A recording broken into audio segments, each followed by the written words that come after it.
wa ta'ala berfirman, laqad ja'akum rasulun min anfusikum azizun 'alaihi ma 'anittum harisun 'alaikum bil mu'minina raufur rahim. Telah datang kepada kalian seorang utusan dari jenis kalian sendiri. Berat baginya musibah yang menimpa kalian, sangat menginginkan kebaikan bagi kalian. Dan terhadap orang yang beriman, beliau begitu penuh kasih dan penuh sayang. Nabi Muhammad sallallahu alaihi wasallam mengatakan, wallahi inni la arhamukum rahmatan asyaddu rahmatan min rahmati abaikum lakum wa min anfusikum li anfusikum. Sungguh demi Allah, aku lebih menyayangi kalian daripada orang tua kalian kepada kalian. Aku bahkan lebih menyayangi kalian daripada kalian kepada diri kalian sendiri.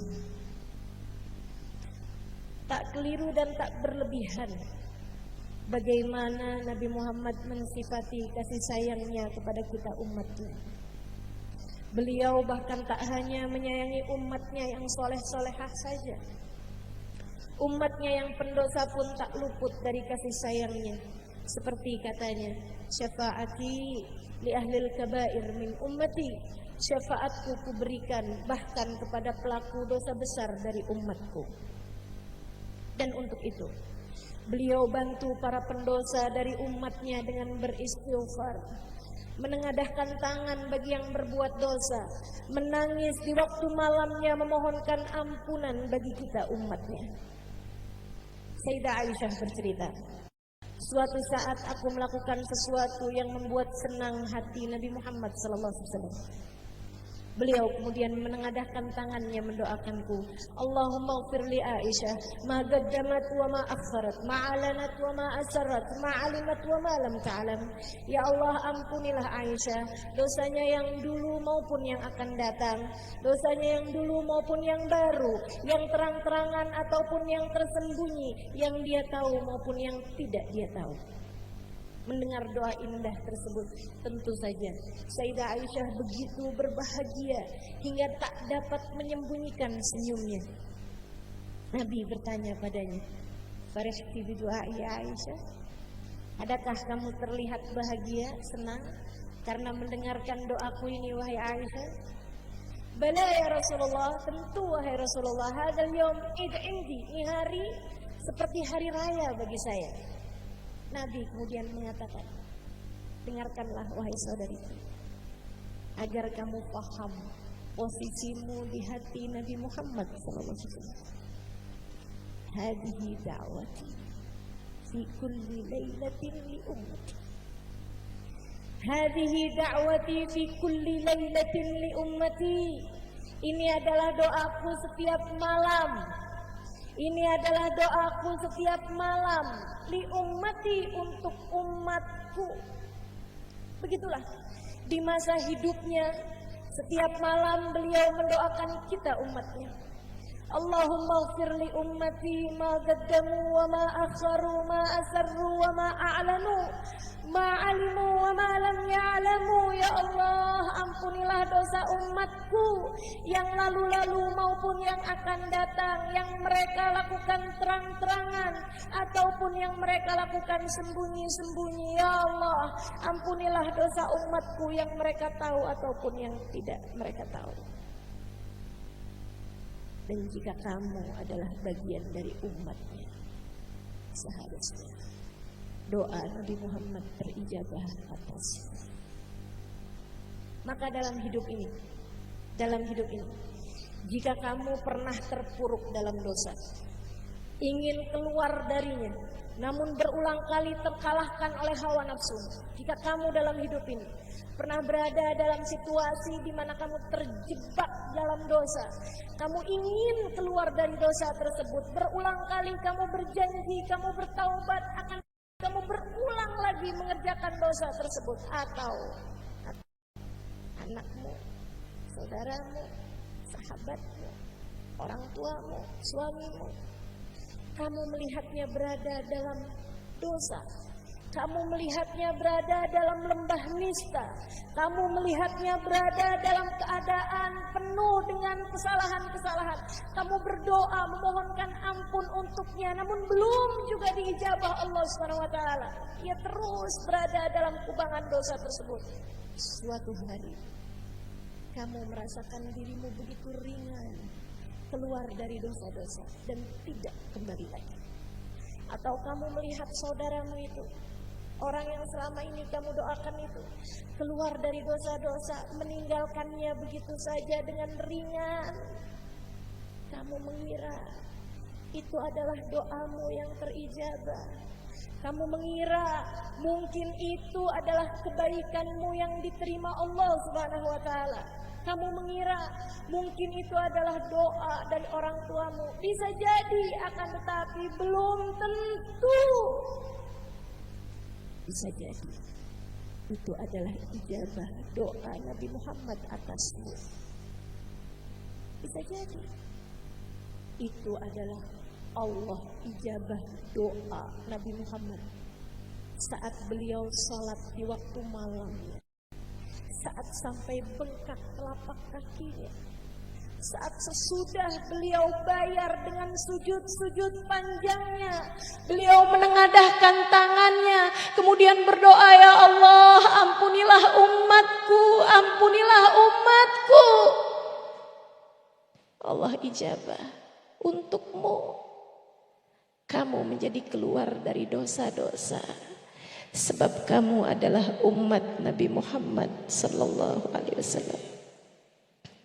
Maka pagi hari ini, marilah kita berdoa memohon kepada Allah. Ya Allah, doa-doa panjang yang pernah dipanjatkan Nabi Muhammad sallallahu alaihi wasallam untuk kami semasa hidupnya dengan linangan air matanya, sesudah sujud-sujud panjangnya kepadamu, ijabahkan untuk kami ya Allah. Ijabahkan untuk kami ya Allah. Ijabahkan untuk anak-anak kami ya Allah. Ijabahkan untuk seluruh keluarga kami ya Allah. Ampunilah dosa-dosa kami ya Allah. Ampunilah dosa anak-anak kami ya Allah. Ampunilah dosa saudara-saudari kami ya Allah. Ampunilah dosa kedua orang tua kami ya Allah. Ampunilah semua dosa orang-orang yang kami sayangi ya Allah. Ampunilah dosa orang yang pernah berbuat baik pada kami ya Allah. Dan bimbing kami menjadi umatnya yang solehah, agar kami pantas berada di belakangnya suatu hari nanti. Saudariku sekalian, beliau sallallahu alaihi wasallam di sepanjang hidupnya selalu memikirkan kita umatnya. Tak pernah mau umatnya terbebani dengan hal-hal yang berat. Bahkan ditinggalkannya sholat tarawih, meski para sahabat menantikannya, hanya karena khawatir sholat tersebut diwajibkan kepada kita umatnya dan kita merasa berat. Jika kau tanya, apa harapan terbesar Nabi Muhammad SAW? Ketahuilah. Jika kau tanya, apa cita-cita Nabi Muhammad SAW? Ketahuilah, harapan terbesarnya adalah keselamatan kita umatnya di dunia maupun kelak di hari akhirat nanti. Itulah sebabnya beliau menjadi hamba yang paling ridha, menerima apapun keputusan Allah yang terkait dengan dirinya, terkait dengan pribadinya, namun gigih memperjuangkan keputusan Allah yang terkait dengan umatnya. Beliau suatu hari ketika sedang bermain-main dengan Sayyidina Hasan dan Sayyidina Husain, keduanya naik bergantian di punggung beliau sallallahu alaihi wasallam. Tak lama kemudian turun malaikat Jibril memberitahu, inna ahaduhuma qutila madluman wa tsani qutila masmuman. Wahai Nabi Muhammad, Allah berkirim salam kepadamu, kata malaikat Jibril, dan memberitahumu bahwa yang satu akan meninggal terpenggal kepalanya, yang satu akan meninggal dunia dalam keadaan diracun.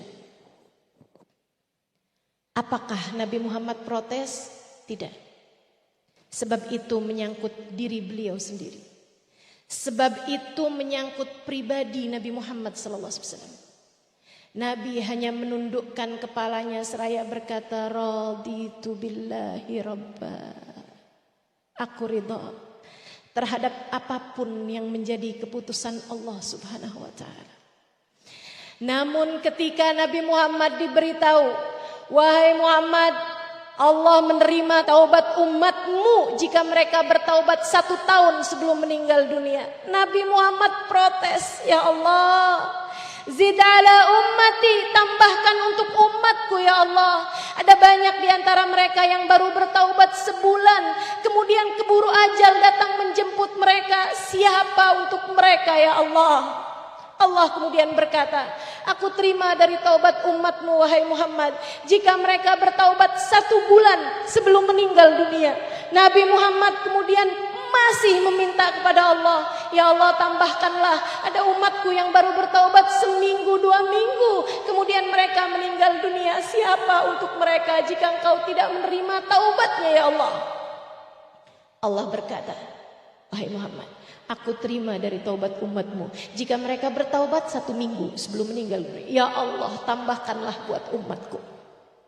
Ada di antara mereka yang baru bertaubat sehari 2 hari ya Allah. Jika engkau tidak menerimanya, siapa untuk mereka ya Allah? Allah berkata, wahai Muhammad, aku terima dari taubat umatmu jika mereka bertaubat 1 hari sebelum meninggal dunia. Ya Allah, tambahkanlah untuk umatku. Di antara mereka ada yang baru bertaubat 1 jam 2 jam kemudian meninggal dunia. Tambahkanlah untuk umatku ya Allah. Allah berkata, aku terima dari taubat umatmu 1 jam sebelum meninggal dunia. Ya Allah, tambahkanlah lagi untuk umatku. Di antara mereka ada yang baru bertaubat 1 menit 2 menit ya Allah. Jika engkau tidak menerimanya, siapa untuk mereka ya Allah? Bagaimana nasibnya kelak di sana ya Allah? Terimalah taubat mereka ya Allah. Allah berkata, wahai Muhammad, khusus untuk umatmu aku terima taubat mereka. Malam yugharghir, selagi nafasnya belum sampai di tenggorokan. Sesudah sakaratul maut, sesudah datang sakaratul maut, ia bertaubat, masih diterima taubatnya. Malam yugharghir, selagi nafasnya belum sampai di tenggorokan. Perjuangan Nabi Muhammad sampai di tetes yang penghabisan. Saudaraku sekalian saya muliakan, Nabi Muhammad berkata, khayyarani Allah baina an yadkhul nisfa ummati ilal jannah wa baina syafa'ah.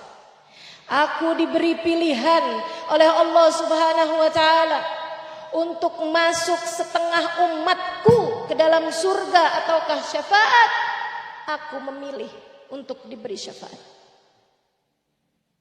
Aku diberi pilihan untuk masuk 2/3 umat ke dalam surga ataukah syafaat. Aku tetap lebih memilih syafaat. Aku diberi pilihan untuk masuk 2/3/4 dari umatku ke dalam surga ataukah syafaat.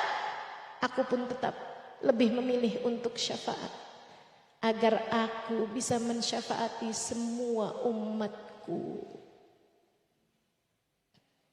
Beliau bahkan pernah bersumpah, wallah inni la arhamakum rahmatan asyaddu min rahmati abaikum lakum wa min anfusikum li anfusikum. Sungguh demi Allah, aku sangat menyayangi kalian umatku lebih daripada kasih sayang orang tua kalian kepada kalian, dan lebih daripada kasih sayang kalian kepada diri kalian sendiri. Beliau pun juga bahkan pernah berkata, wallah law yushaku ahadakum bisyaukatin fi rijlih la ajidu alamaha fi qalbi. Sungguh demi Allah, sungguh demi Allah katanya. Saudaraku sekalian, dengarkan dengan hatimu ucapan bagindamu Nabi Muhammad agar jadi obat bagi hatimu teman-teman. Wallahi lau yushaku ahadakum bisyaukah fi rijlih la ajid alamaha fi qalbi. sungguh demi Allah, andai seseorang di antara umatku terkena tusuk duri di kakinya, aku akan ikut serta merasakan sakitnya di dadaku ini. Maka jika dalam hidupmu kamu merasa cinta kepada Nabi Muhammad, cintamu telah didahului oleh cintanya. Jika kamu merasa rindu padanya, rindumu telah didahului oleh rindunya. Beliau bahkan pernah merindukan kita di masa hidupnya dan berkata, "Ah, syauqan ala ikhwani." Duhai alangkah rindunya hati ini kepada saudara-saudariku. Siapakah mereka wahai Rasulullah? Siapa menurut kalian? Kata Nabi Muhammad balik bertanya. Beliau berkata dengan linangan air mata, penuh kerinduan, "Oh syauqah ala ikhwani." Adakah mereka para malaikat wahai Rasul? Bukan, kata Nabi Muhammad. Haula'il muqarrabun. Malaikat dekat dengan Allah, bukan saudaraku yang kurindukan. Para nabikah wahai Rasul? Bukan. Mereka para mursalun, diutus dari Allah, bukan saudara-saudara yang kurindukan. Kamikah wahai Rasul? Antum ashabi, kalian sahabat-sahabatku. Lantas siapa dia Rasul yang engkau merindukannya hingga mengalir air matamu itu? Nabi Muhammad menjawab, haula ummati ja'u min ba'diku. Mereka adalah umatku, datang sesudah kalian. Lam ra'auni, tidak pernah memandang wajahku. Lam ra'au ma'ajizi, tidak pernah melihat mu'jizat-mu'jizatku. Akan tetapi mengalir air mata mereka setiap kali rindu padaku. Mereka umatku, tidak pernah berjumpa denganku. Seperti kita, umatnya, tak pernah berjumpa dengannya. Tak pernah melihat mukjizatnya. Akan tetapi mengalir air mata kita ketika rindu padanya. Air matamu sudah didahului oleh air mata Nabi Muhammad untukmu. Nabi kemudian berkata, aku akan menantikan mereka kelak di depan telagaku.